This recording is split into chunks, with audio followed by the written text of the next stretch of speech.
If you've ever been told you're out of your mind, believe it or not, that is the greatest compliment you could ever receive.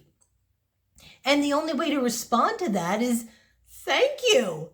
Thank you so much for noticing the results of the inner work I've committed to. And you can be sure after that comment that you've probably confused and maybe convinced them even more of your need for a padded cell. But you are more sane now than you've ever been because you have taken your ego off the pedestal and replaced it with love. See, dwelling upstairs in your mind is your tail wagging the dog. It is what surrendering your power to your thoughts looks like. And you are not your thoughts. You are a soul. You are the consciousness that watches the thinker.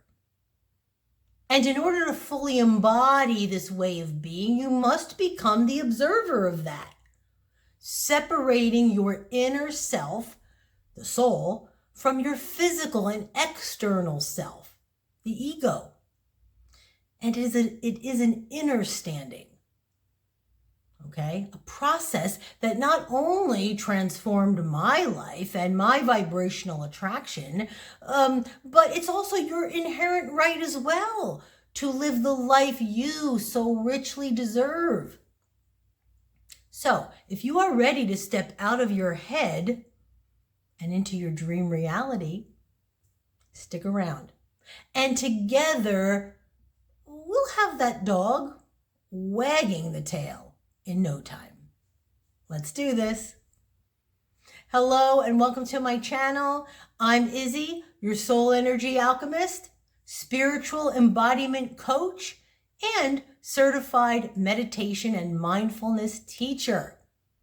And I'm here to help you embrace your IZ-NESS. I want to rewind this tape for a smidge. As I was saying, you are not your thoughts, which is your mind, and just another body part, like an ear, an arm, or as I just mentioned, for a figurative visual effect, a dog's tail. It has its function and its place, as thinking can be very useful when the need arises, like when you plan for a trip, or balancing your bank book, studying for an exam. But that is where we draw the line, okay? Using your mind to fixate, focus on the past and the future, worrying about outcomes and scenarios, and more importantly, the compulsive need for control, which is all fear, will only lead you into an imbalanced and disruptive place. A cyclical, repeating pattern that is held captive in our subconscious from our unprocessed experiences of trauma and disturb.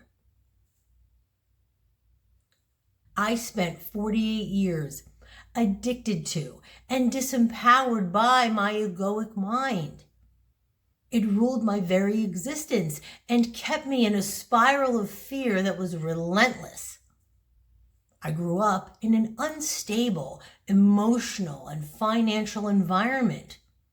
My mother and father were unable to manage their trauma, and so I, as the eldest, was left to parent the adults, sacrificing my own needs in order to keep the peace between them at a simmer, constantly monitoring their reactive, explosive behaviors. And it is there that my abandonment and anxious attachment wounds took hold, bleeding into the cracks and sustained by the stories I told myself about myself and what I believed I was worthy of. My relationships suffered because I put unrealistic expectations onto my partners, friends, family, most of which weren't often even verbalized between us. But I reacted personally, externally and internally, and I was triggered by their actions when they didn't correlate with what I thought I needed in order to feel validated and seen. An impossible task to put on anyone. Just thinking, ruminating. Why did they say that? What did it mean? Do they like me? What am I doing wrong? I knew it was going to happen. I just knew it. I can't do this anymore. All this nonsense. And this relationship with my negative, self-defeating mind was the longest relationship I ever had. Regardless of all the love I was shown and all of the love that I gave. So I lived in this dark place until I began to detach from my thoughts. In order to cultivate an inner state of non-attachment, you must first and foremost begin letting go of the anchor of your egoic mind that is weighing you down and keeping you down. And open your heart to this process and whatever your soul brings forward that is meant to guide you to your divine destiny. And yes, it's easy to comprehend, but challenging to transition into this because it is an alchemization. However, you will see quick progress with continued focus as the practice becomes effortless. So here's how I did it, and you can too. A very effective way to detach from your thoughts is to redirect your awareness out of your physical body and position it from a different vantage point, like a bird's eye view or an out-of-body experience. And watch yourself where you are. It may be on the bed, you might be in the shower, you could be meditating, anywhere that comes naturally to you and what you're doing presently, but best done uninterrupted and quiet. So you are here as the out-of-body experience, watching yourself do what you're doing, okay? And you do that for a few minutes, a few times a day, as much as you remember. The more you do it, the greater the result. The objective here is to observe the thinker, to witness the thought. And so after a while, the dog, now in charge of his mind, joyfully and with unconditional love, begins to command the tail.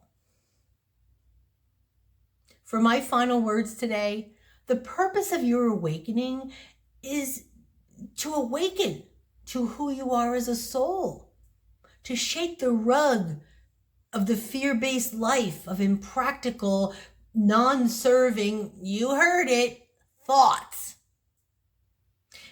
And in my next video, I will shine even more light on how adding a meditative practice and a more mindful lifestyle will transform that thought process in such a way that you will go for long periods of time without a single one.